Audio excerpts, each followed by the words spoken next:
James 4:7-10. Humble yourselves before God. Resist the devil and he will flee from you. Come close to God and God will come close to you.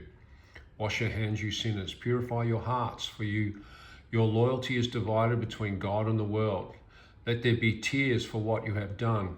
Let there be sorrow and deep grief.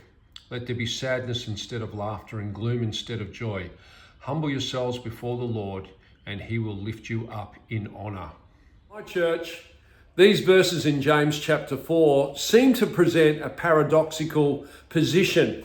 On one hand, you have this idea that if you humble yourself before God and resist the devil, he'll flee from you. And if you draw close to God, he'll draw close to you. And then it shifts and talks about cleansing your heart, you sinners, purifying yourself, and turning your laughter to mourning. It's like it completely shifts in its approach. But God showed me these verses many years ago as I was ministering to somebody, and showed me that sometimes we need to wrestle with our inner motivations. And when we resist the devil, he knows whether we're serious about change in our lives. And if we're not, then he's not going to budge.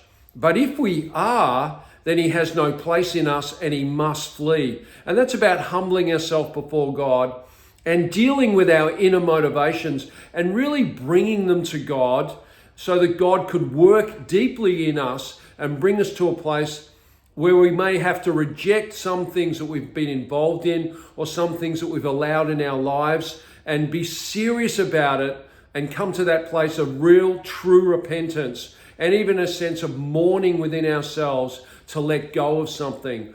And then it says that if we humble ourselves before the Lord, that he will lift us up in honor. And that is about coming to that place. And when we do that, God will lift us up. And many of us have areas of our life where we need lifting up, that we need to hand over to him truly from our hearts. And then God says that as we resist the devil's work in our life, he will truly flee from us and God will lift us up. Such truth in James. It's been so good to look at this book. And as we draw to an end of our study in James, let's be reminded of these great truths that we have. Have a great day. God bless you.